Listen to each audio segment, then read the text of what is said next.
Um, dois, três, gravando. Olá, pessoal. Estamos mais uma vez aqui reunidos nesse nosso especial comemorando o Dia dos Goleiros e das Goleiras. E hoje temos aí o restante dos grandes goleiros e goleiras do LEP, do nosso laboratório. Então, hoje temos a presença da Yura Sato, do César Vieira Marques e do Luiz Felipe Nogueira Silva, que todos aí vão poder contribuir para a nossa discussão. Estamos hoje aqui no nosso LEP Sem Fronteiras e, ao mesmo tempo, no nosso LEPcast, e vamos continuar e, ao mesmo tempo, encerrar essa série em homenagem ao Dia do Goleiro e com uma discussão que vai passar, obviamente, pela vida e pela relação deles com essa posição no jogo, e depois nós vamos finalizar esse episódio exatamente falando sobre a relação que essa posição tem junto à ciência. Quais são as pesquisas que existem sobre goleiros e goleiras aí na nossa ciência? Então, para começar, eu queria exatamente fazer essa pergunta para vocês, e não sei quem pode começar respondendo. O que significa ou o que significou ser goleiro para vocês, né? Conte um pouco como foi sua relação com o goleiro, né? Onde você jogou, em qual modalidade e quais foram aí as suas relações com essa posição tão importante no jogo de futebol, no jogo de handebol, ou seja, em todos os jogos onde essa posição é exigida. Começamos, pode ser comigo. Então, fale, Primeiro, Luiz. dar o olá a Yura, olá ao César e a todos os que vão nos ver e que vão nos ouvir. Agradeço o elogio pelo grande, mas eu não fui um grande goleiro nem no sentido literal, muito menos no sentido metafórico. Eu começo a minha carreira... Mas foi goleiro. Fui goleiro, pelo menos isso, é o que importa. Pelo menos foto tem para provar. Comecei minha carreira de goleiro no futsal, no futebol de salão. Eu sou do interior de São Paulo, treinava numa escolinha de futebol de campo e, ao mesmo tempo, a gente disputava competições de futsal. O goleiro de futsal acabou se machucando, o único que gostava de se arrastar no chão era eu, dos que jogavam na linha, então acabei iniciando a minha carreira dessa forma. E dei sequência treinando nas escolinhas de futebol da cidade onde eu morava, Mogi Guaçu. Tive a oportunidade de integrar o time municipal também por conta de uma lesão. O goleiro do time da cidade se machucou, eu acabei ocupando a vaga. Isso tudo eu tinha entre 9 e 10 anos, mas não ia demorar para que a minha carreira entrasse em franca decadência, muito por conta de alguns objetos de estudo, que a gente até pode fazer pontos com a ciência, sobretudo no que diz respeito ao efeito da idade relativa. Eu disputava posição com um menino que era muito meu amigo, inclusive, que depois veio a se tornar profissional, jogou em alguns clubes aqui do interior de São Paulo, nascido no mês de fevereiro. Eu sou nascido no mês de novembro. O efeito da idade relativa, de modo grosso, explicando, fala das vantagens de se nascer nos meses de janeiro, fevereiro e março. A vantagem desses meninos e meninas tem, sobretudo nas categorias de base, aos meninos e meninas nascidos no final do ano, em outubro, novembro e dezembro. Eu fui vítima desse efeito de idade relativa, porque, resumidamente, enquanto ele vinha ao mundo, ainda estava sendo gerado. E com 12, 13 anos, a maturação de alguns começa a florescer, a de outros, como foi o meu caso, demorou. Eu só fui maturar, de fato, só fui dar aquele famoso ticão com 14, 15 anos. Então, resumindo, ele era o dobro do meu tamanho e isso, obviamente, fazia uma diferença muito grande no futebol de campo, sobretudo. Dá tema para várias discussões, porque a gente jogava, na época, campeonatos de sub-11, sub-13 em campos de tamanho regular. Não havia adaptação. Não havia adaptação alguma nos gols e no campo em si. Então, aquele tampinha jogando no gol era presa fácil para os adversários. Obviamente, eu fui para o banco de reservas para que alguém mais alto tomasse minha posição e impedisse que tantos gols assim entrassem. Outro fator que foi bastante fundamental na decadência da minha carreira foi o empenho que você, Alcides, o Tiengo e o Lucas detalharam, falaram muito bem nos episódios anteriores desse especial dos goleiros. Para ser goleiro é preciso muito empenho, e começou a faltar empenho a partir do momento em que a motivação passou a ser pequena. Imagine você, um menino de 13 anos, que faz seu pai ou sua mãe, no caso o meu pai, perdeu o final de semana dele, o sábado, o domingo dele, para viajar e assistir as minhas competições, e ao chegar nessas competições ver que o seu filho não entra um minuto sequer para ver o jogo. Isso era super frustrante para mim, mas era super frustrante também por ver ele me acompanhando e não me ver entrando e jogando. E a gente pode passar até por outra questão, é a forma como o treinador lida com meninos dessa idade, com meninas dessa idade, tratando como se fosse todos eles mini adultos. Lembro que na época nós tínhamos 6 substituições permitidas, e o treinador raramente fazia 3. Quando fazia 3 era muito, objetivando sempre o resultado, no contexto de iniciação esportiva, né? Nos chamados anos de experimentação, como me diz o professor Jean Coté. Não havia a mínima sensibilidade por parte daquele treinador e o respeito com os meninos que não atuavam tanto, ou a sensibilidade em falar que eles poderiam ter alguma outra oportunidade, né, em girar o elenco, enfim. Todos nós entrávamos muito tensos, quem jogava entrava em uma situação muito tensa, com medo de perder o lugar, porque sabia que se perdesse, dificilmente voltaria.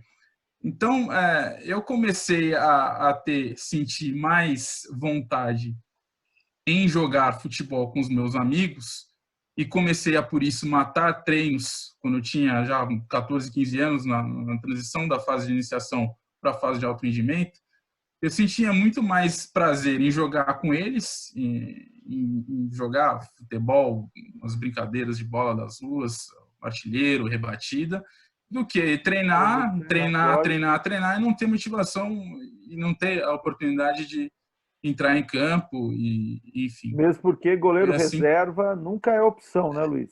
Exatamente. É E dessa aí lógica outras questões. tradicional. Sim. E aí eu era muito mais baixo, e o goleiro que entrou no meu lugar se provou, além de mais alto, muito melhor, tanto que se tornou profissional.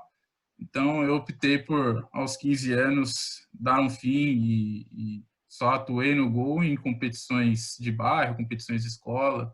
De vez em quando ainda brinco, mas por essas questões que são muito bem estudadas, se eu me falha a memória, há um artigo sobre efetividade relativa que você faz parte, Alcides. O Lucas, o Leonardo também contribuiu, a Tatiane Praemir, mas voltados ao handball, e aí nós temos a Yuri e o César que vão falar muito bem e muito melhor disso. Beleza. E você, Yura? Primeiro eu vou dar um olá, Luiz, ao César, e agradecer ao professor Alcides também pelo convite. Bom, a minha vivência foi num contexto diferente, foi de participação e iniciação tardia no gol, né? Eu, na verdade, tive uma vivência muito maior com o basquete e com o handball, e o handball não foi no gol. E a minha primeira experiência no gol foi no futsal, e quando eu já tinha 19 para 20 anos, né? Então, no contexto de participação esportiva. E nesse processo de iniciação tardia foi muito legal, né? Que foi na universidade, foi na Atlética, e os treinadores eram alunos do curso de Ciências do Esporte, que já tinham ali passado por disciplinas que eu considero importantes, né? Como metodologia de ensino e esportes coletivos 1 e 2. Então, foi uma iniciação que eu considero de sucesso, porque eu me mantive até o final da faculdade, né? Eu me sentia engajada nesse grupo e tinha uma percepção de competência, né, nos meus limites, porque era uma iniciação tardia. Então, a minha vivência foi por esse período, né, infelizmente, não tive espaços para prática pós a universidade, né, porque a gente não tem muitas práticas para esse contexto, né, de adultos e participação esportiva, especialmente quando se fala de futebol e futsal feminino. Então, minha vivência foi aí nesse período mesmo. Um aspecto importante, né, quando a gente fala de participação esportiva, e elencando um pouco do professor Jean Coté, os estudos do Jean Coté, é o aspecto psicossocial, né? Então, não é um contexto que visa o rendimento, né, o resultado, a vitória, como principal elemento, como principal objetivo. Então, de fato, tinha ali alguns jogos universitários, tinha alguns amistosos, inclusive com equipes da região, mas a vitória, a noção mesmo de vitória nunca foi o foco, né? Sim. Mas algumas conquistas individuais. Então, no meu caso, que era a primeira vez que estava jogando no Gol, né? Tinha sempre alguns objetivos específicos para conseguir evoluir nessa função de goleira do futsal. Então, consegui ficar aí uns 3 anos e voltando ao que o professor Jacute fala, né? É muito importante que nesse contexto as pessoas tenham oportunidade de uma convivência saudável, né? Eu estava ali por conta das minhas amigas, por conta da convivência com os treinadores, também eram meus amigos, e também por essa percepção de competência. Dentro dos meus limites e dos meus objetivos, eu me sentia contemplada no processo de ensino-treino. Que legal, que experiência interessante. E você, César? Olá, Alcides, Yura e Luiz. Olá, amigos que acompanham aí mais uma conversa, mais um material produzido pelo LEP. Falando um pouquinho da minha trajetória, eu acho que eu consigo fazer um paralelo interessante com o que o Luiz contou para a gente. Eu, por outro lado, nasci no primeiro terço do ano, março, meio de março, e junto com isso eu tenho a característica de uma maturação biológica muito, muito cedo. Então, eu era bem maior que os meninos da minha idade, parecia ser bem mais velho, provavelmente um desenvolvimento muscular que estaria à frente da média para a idade, e isso, obviamente, traz uma série de vantagens esportivas, aí, como é um conceito bem consolidado na ciência. Todavia, eu não era bom jogador, comecei até jogando na linha, não jogava tão bem, fui para o gol e ainda assim não jogava tão bem, mesmo com essa vantagem física. Ao longo do tempo, eu fui melhorando bastante, né? Joguei competições. Eu sou de São Luís Gonzaga, noroeste do Rio Grande do Sul, onde o futsal é a cultura esportiva mais forte que a gente tem, até pela questão de localização geográfica dos campos oficiais do futsal, é uma prática mais comum aqui na minha cidade, onde eu morei por 17 anos. E ao longo do tempo eu fui melhorando. E o que eu gosto de pensar em duas coisas. Primeiro, os que acreditam numa lógica inatista, de que a gente nasce com talento. Eu, de fato, não nasci com esse talento. Quem me viu jogando mais novinho percebia com clareza. E outra questão é que eu nunca fui alguém aficionado por treino, que trabalhava mais que os demais, que ficava treinando depois do horário. Como também aquele conceito que ou nasce com talento ou treina feito louco. Eu acho que a minha melhora se deu simplesmente por aprender mais sobre o jogo, por aprender conceitos do jogo.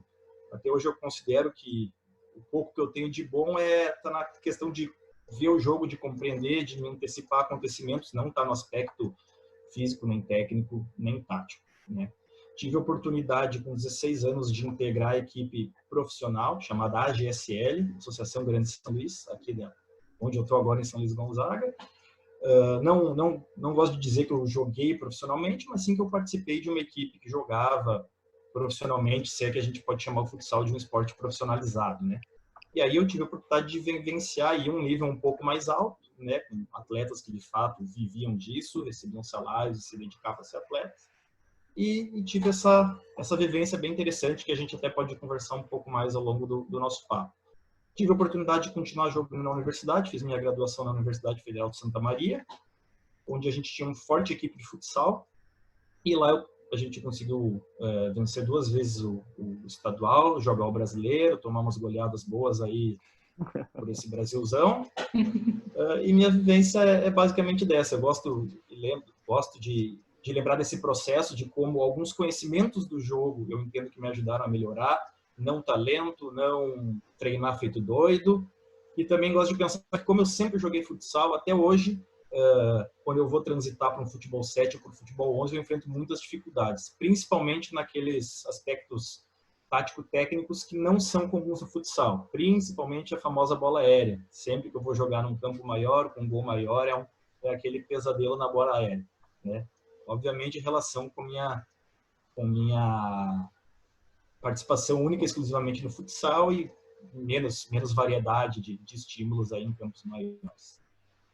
É interessante, vocês 3 têm distintas histórias, né, com posição, mas é interessante que elas se complementam, porque permite a gente fazer vários estudos ou várias inferências a respeito de cada um de vocês, porque talvez vocês marquem um pouco aquilo que a ciência tem produzido de pesquisas em relação ao goleiro, tanto da idade relativa, dos anos de experimentação. O César tocou agora da especialização, o quanto isso dificulta essa transição em momentos mais avançados do desenvolvimento.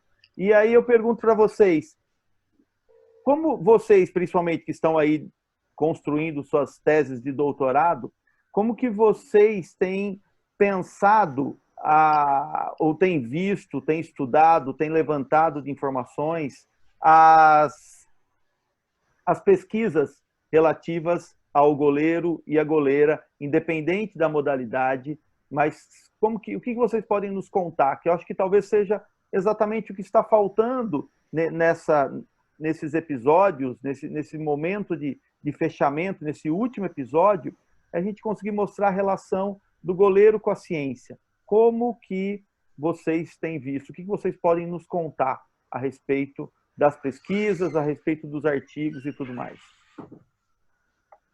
Eu acho interessante quando você cita os goleiros das diferentes modalidades. Me surgiu essa dúvida, decorrente da ideia da gente gravar esse vídeo, de pensar quais são as modalidades que tem a figura do goleiro, né?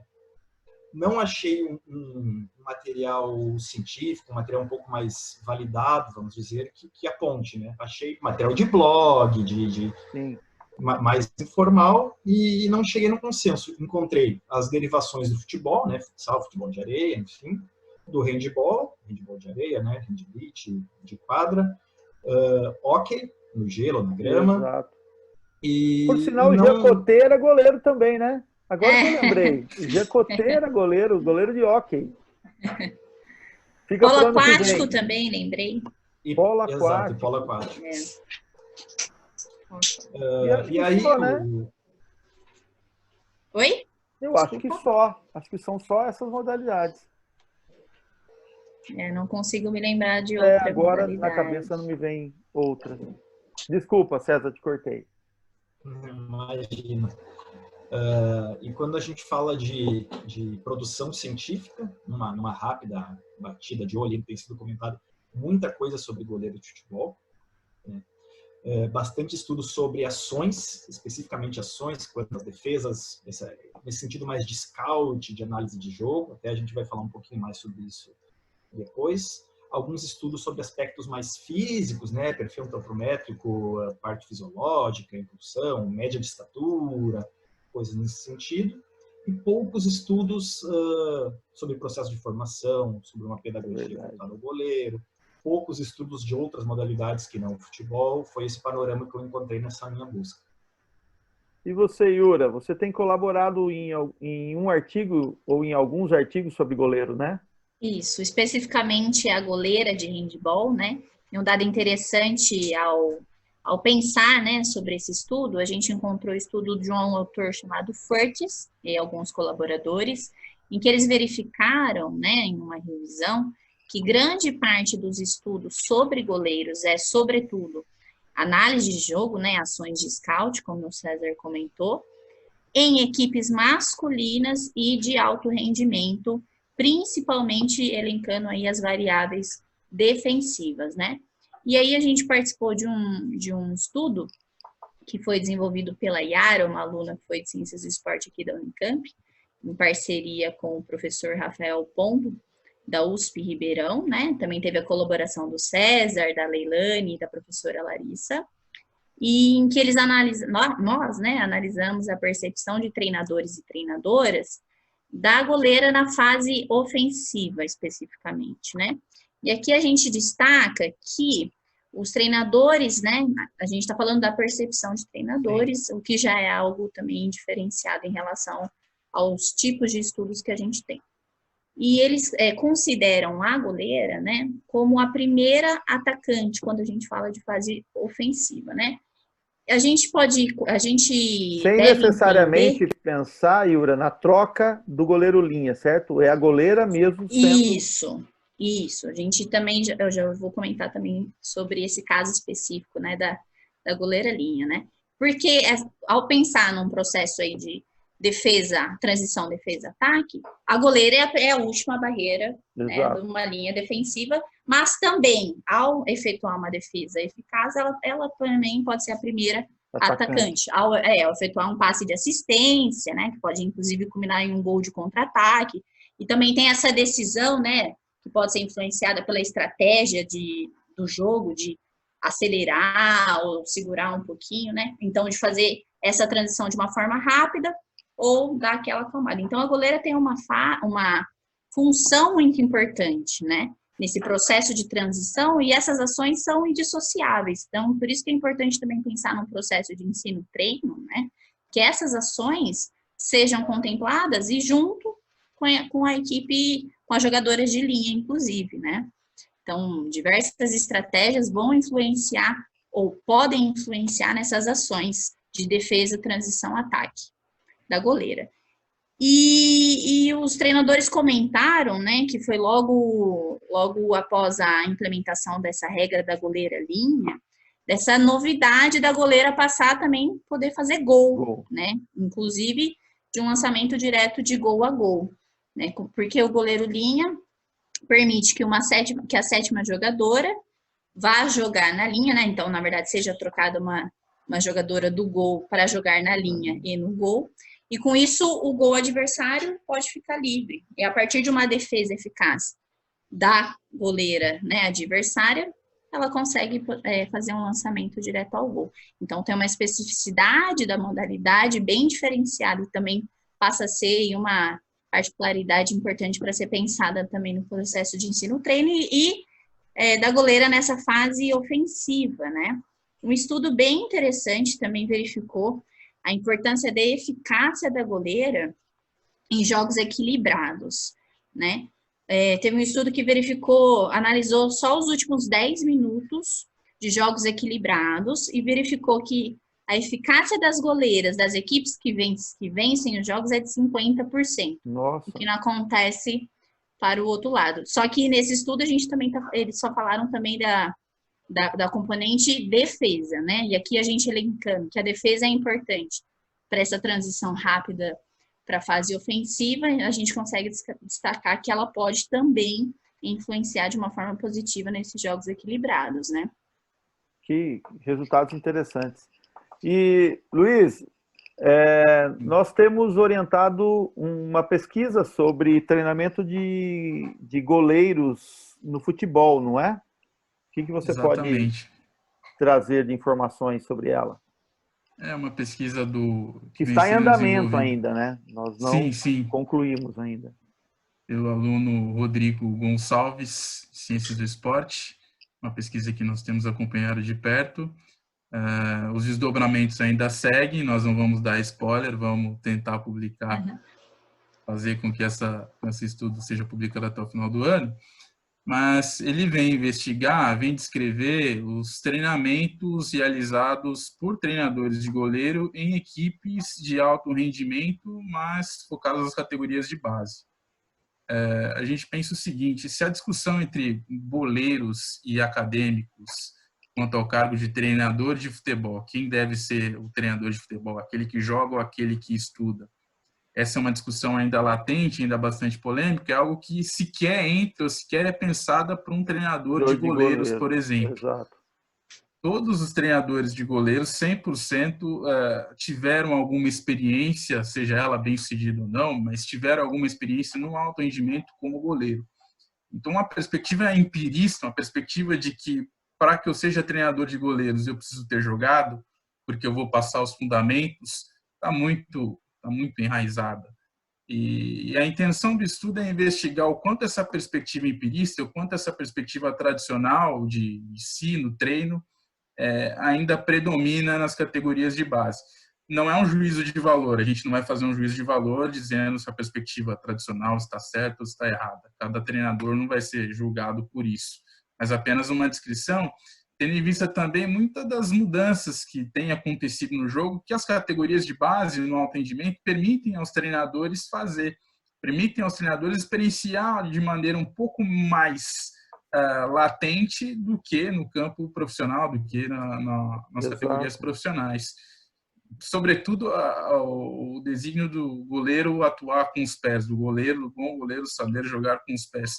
O quanto esse tipo de treinamento é inserido aos goleiros, o quanto ele é sistematizado e o quanto o treinador de goleiro tem diálogo para formatar os seus treinos com relação ao que o treinador tem pensado para a sua equipe, tem pensado em termos de modelo de jogo, em termos de estratégia tático-técnica. É isso que o Rodrigo vai vir relatar para a gente. A pesquisa já foi feita, os dados já foram coletados, os desdobramentos estão ocorrendo, as discussões estão ocorrendo. A gente está bastante ansioso para ver o que ele vem nos trazer. Certamente algo muito importante para as discussões sobre pedagogia do esporte e os desdobramentos epistemológicos e pedagógicos que esse treinamento tem. Se por um lado nós estamos esperando a pesquisa do Rodrigo, que é uma pesquisa de iniciação científica, algo que nosso laboratório valoriza muito, né? E principalmente nosso laboratório valoriza muito as pesquisas de iniciação científica, exatamente porque ela ajuda no processo de formação de vocês pós-graduandos, né? Então a gente sempre trabalha nessa parceria de ter um professor tutor, né? No caso eu, a Larissa e o Mazei, e vocês como co-orientadores que ajudam no desenvolvimento do trabalho mais de perto dos alunos. Então, isso é uma boa ação para que os alunos possam ter sempre vocês mais próximos, né, e com uma facilidade maior na agenda, e para vocês uma experiência muito interessante, porque vocês começam a dar os primeiros passos na orientação, que vai ser inevitavelmente aquilo que vocês vão fazer muito na carreira de vocês. E se, como eu falava, se o trabalho do Rodrigo ainda será publicado, por outro lado, né, César, nós participamos de um outro trabalho de iniciação científica que foi publicado, né, que trouxe alguns dados interessantes. Você podia destacar um pouco, esse artigo foi publicado na revista Futebol e Futsal, né? Isso. Conte um pouco para nós, aí a gente entra nessa discussão sobre análise de desempenho, que foi algo que vocês três destacaram, né? Esse artigo que o professor Alcides se refere, e é bom a gente já salientar que todos esses artigos citados vão estar aqui na descrição, para quem quiser ler com mais tempo, se aprofundar no assunto, né? Ele buscou fazer um paralelo na Copa do Mundo 2014, entre o goleiro Neuer, da seleção alemã, Romero, da Argentina, e os demais goleiros, levando em conta a fase eliminatória da competição. Então, foram os 3 jogos da Alemanha, os 3 jogos da Argentina, e a final entre as duas seleções. Esse estudo comprovou e voltou a comprovar algo que a gente já sabe, que a ciência já nos diz, que o goleiro participa em número de vezes mais ofensiva do que defensivamente no jogo de futebol, né? A gente teve, tanto na pesquisa quanto nas pesquisas afins, 21% de participação defensiva e 79% ofensiva dos goleiros, né? Olha só. Então, apenas 1/5 das participações do goleiro são defensivas. Obviamente que a gente pode ponderar que talvez sejam mais decisivas, né, ou com um grau de dificuldade maior, é óbvio, a gente tem que interpretar de forma crítica e inteligente esse dado, mas a gente não pode negar que o goleiro é um jogador, em termos de participação, mais ofensivo que defensivo nesse sentido. Exato. É interessante fazer um paralelo com outro artigo que eu produzi. E aí, só um destaque, César, o quanto é interessante a gente linkar essa discussão com aquilo que o Luiz acabou de dizer e com o que a Iura também relatou, é o ponto de que esse trabalho ofensivo, principalmente no futebol, né, diferente do handebol, porque eu acho que o handebol está anos-luz na frente do futebol no que diz respeito aí aos treinamentos de goleiro, principalmente, envolvendo essa questão, é o fato de que nós não temos visto muitos treinamentos de goleiro linkados a essa fase ofensiva. E os treinamentos de goleiro são maciçamente feitos e pensados apenas para para essa defesa, que nós não estamos desqualificando como importante, né? Esses momentos poucos que o goleiro participa, eles são decisivos, não tenha dúvida, mas se perde a oportunidade de trabalhar com a perspectiva mais ofensiva, principalmente no futebol. Acho que diferente do handball, por exemplo. Né? Desculpa te cortar.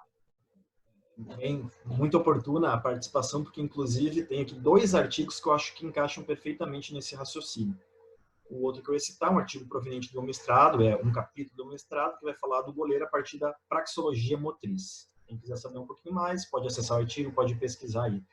E ela vai levantar a bandeira de que o goleiro é uma posição que tem uma questão muito forte de ser reativa, então ele vai reagir à ação de centroavante, né, de atacante, de adversário, enfim, mas que também pode ser indutiva, não preciso só reagir. Eu posso induzir o finalizador a fazer aquilo que eu quero, dar um canto e depois chegar, enfim.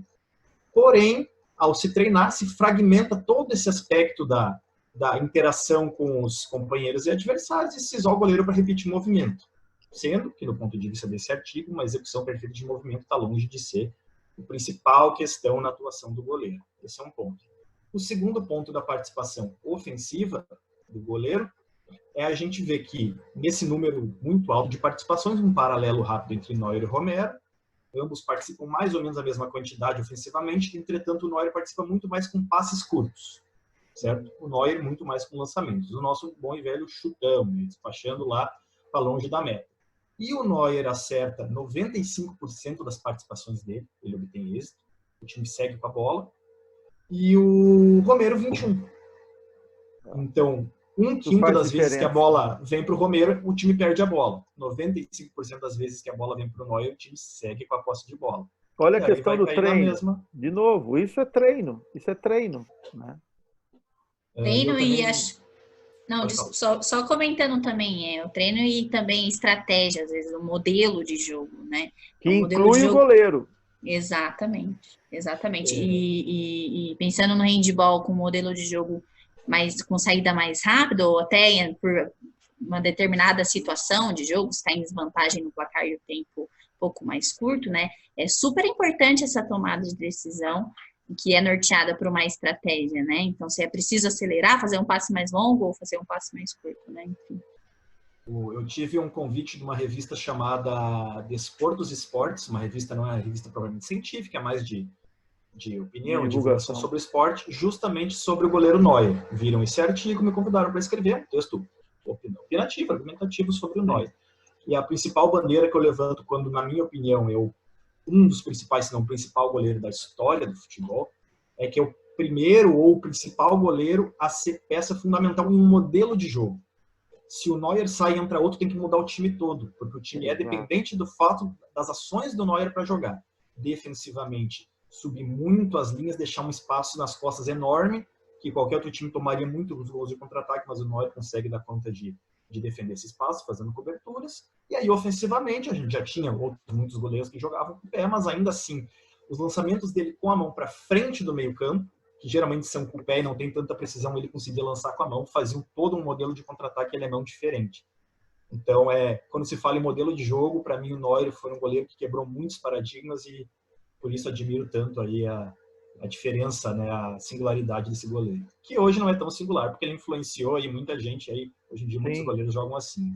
E isso explica, só um parêntese, o quanto as equipes de altíssimo rendimento, as grandes equipes do futebol mundial, têm investido para contratar, têm gastado cifras antes nunca vistas para contratar goleiros justamente por essas qualidades, por saber jogar com o pé, por saber se adaptar ao modelo de jogo que um treinador específico propõe. Eu me refiro ao Jürgen Klopp no Liverpool, ao trazer o Alisson, e ao Pep Guardiola no Manchester City, contratando o Ederson. O Ederson é o goleiro mais caro, não vou me recordar aqui as cifras, mas é o goleiro mais caro da história do futebol mundial, um dos jogadores mais valorizados, mais valiosos do mundo.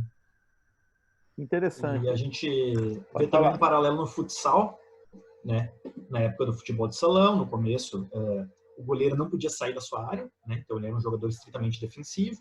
As regras foram mudando ao longo do tempo, né? Chegou um momento em que o goleiro podia jogar, a bola passava o meio e voltava para ele, né? A gente tinha o goleiro linha, né? Numa fase mais de desespero, o time botava. Depois se alterou. O que começou a acontecer? era mais importante o goleiro que jogasse com os pés do que defendesse. O time usava o goleiro, inclusive, para manter posse de bola. A bola passava a todo momento pelo goleiro. E aí era imprescindível, não tinha como não ter um goleiro que jogasse com os pés. Para contrapor um pouco essa situação de uma posse de bola extrema utilizada pelo goleiro, se alterou a regra e a partir de então o goleiro teve que passar ao meio da quadra para poder tocar na bola mais de uma vez. Então foi uma regra justamente para tirar um pouco dessa participação do goleiro de tão grande, de tão importante que ela vinha sendo, né? Para tentar, obviamente, uma tentativa de melhorar a dinâmica do jogo. Gente, estamos caminhando para o nosso final. Nós temos exatamente 3 minutos e 50 segundos. Eu queria que cada um de vocês três fizesse aí a sua consideração final, no sentido de pensar o que é o momento, o que é o goleiro e a contemporaneidade aí. O que vocês pensam sobre o goleiro no momento atual, relacionando pesquisa, experiência de vocês e o que vocês quiserem falar. 1 minuto cada um.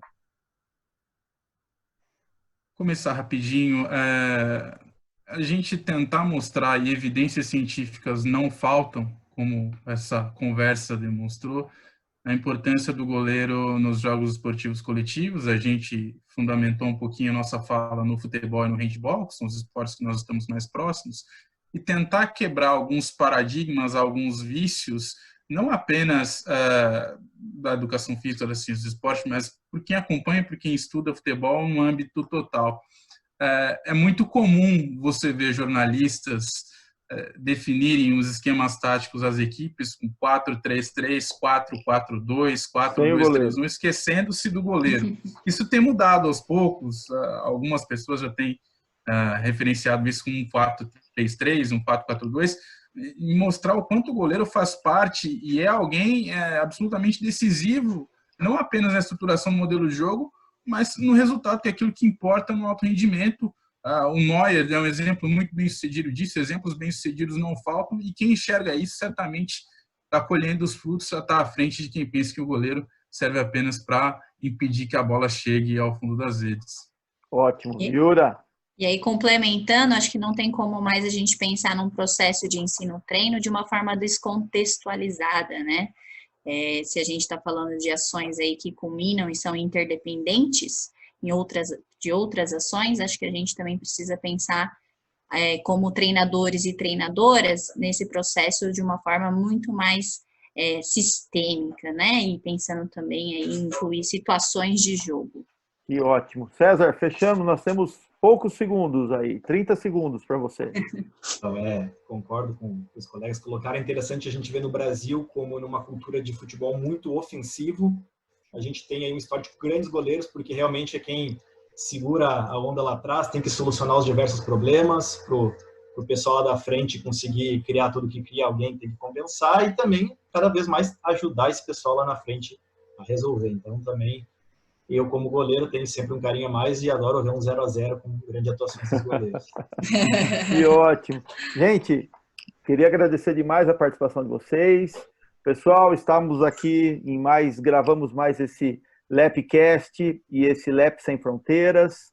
Espero que vocês tenham gostado dessa série e com certeza ano que vem vamos gastar ainda mais tempo com essa magnífica posição no jogo, que é a posição de goleiro, de goleira, e a gente vai poder trazer mais evidências científicas aqui para vocês. Obrigado pela participação de todos, assistam os 5 episódios, acompanhem o LEP Digital, o canal do LEP Digital, se inscrevam, ativem o sininho para receber novos vídeos, porque nós estamos aí a toda na internet. Valeu, gente, obrigado, valeu. Abraço. Valeu, tchau, tchau, abraço. Até mais. Gente, foi muito bom, hein? Gostei, foi bem legal. Foi legal mesmo. Passou até rápido. Passou, gente, estava em estado de jogo. Nossa, eu tirei uma casquinha